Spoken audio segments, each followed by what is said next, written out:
So I teach a very different swing than what is conventionally taught. Here's the reasoning behind it.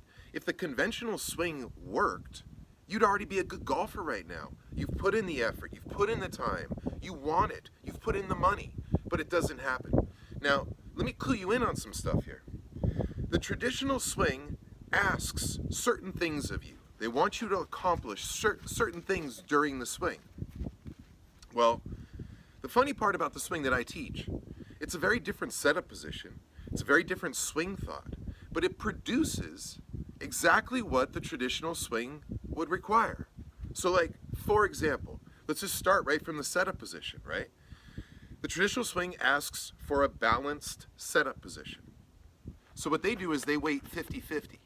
The thing about 50-50 that's wrong is that that's not how we work. We work independently on the left or on the right. It's how we walk, it's how we run, it's how we punch, it's how we throw, it's how we catch. When you have to balance the two, like you might as a setter in volleyball, it's very difficult to match your hands and arms so that they work perfectly together. It's much easier to have one be the dominant or the other be the dominant, right? In the traditional swing, they say balance and they think that 50-50 is the right balance. No, 100-0, that's the balance. Just like when you're shooting a basketball, it's 100-0. This is only supportive. It's doing nothing to propel the ball. Same is true of this side of your body in golf. It's why, let's just continue on, right? So from the balanced setup position. Well, the setup position that I teach is one that's loaded left so that we can establish a descending path into the ball. There's very big purpose behind this balanced setup position. Now let's go from there. In the traditional swing, they would say that they want a complete shoulder turn, right? They want you to rotate your shoulders. Well, guess what? I do that in the setup position. It's in the setup that I already start in this position, so I don't have to move into that position. So that way I eliminate a variable during the swing. And I also secure that I'm going to have an inside-out swing path.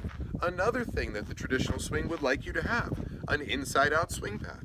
They say the outside-in swing path is bad, and that the entire golf population is plagued with it. Well, do you ever think that maybe it's because you're being taught a swing that actually produces an outside-in swing path? It's not your fault. That's what the traditional swing is. So let's continue on. In the traditional swing, once they get to the top of the swing, they say that they want the club to fall into the slot. Well, in the traditional swing, the first thing you do is start rotating your shoulders back to the ball. Well, if your shoulders are rotating, you can't have the club fall down into a slot. The club's going to move forward down into the ball. Instead, when you hold your shoulders, the club falls into a slot. And they might say things like, it feels like gravity just drops the club. You're right. When you're in this position, it feels like gravity is just falling into the ball. Now let's continue on, right?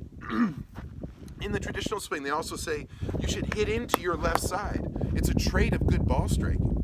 But then in the traditional swing, they also say clear your left side. So they're trying to open you up. Well, how can you possibly hit into your left side if your left side isn't there? In the swing I teach, I put the left side there and I leave it there so that I can hit into my left side. Another attribute of great ball strikers. And the swing I teach isn't necessarily new. Great ball strikers use their left side to hit the ball throughout time. I'm just defining it for you so that now the average golfer can actually experience what it's like to have an inside-out swing path, which is basically the experience of being a great ball striker. Now let's continue on, right? We're able to hit into the left side because the left side is there. How about keeping your head down? In the traditional swing, they say you're supposed to keep your head down. Well, take a look. When your shoulders stay closed, your head stays down. Look what happens when your shoulders open.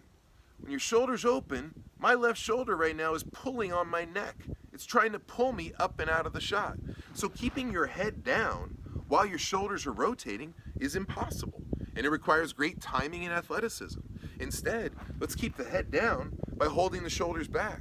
If the shoulders hold back, not only do you have a good swing path, not only have you eliminated movement because you don't have to move your shoulders during the swing, but you also get to keep your head down and stay in the shot. That's another one. Stay in the shot. That's a phrase that they use. He didn't stay in it. He pulled out of it. Well, when you're rotating your shoulders, you're going to pull out of it.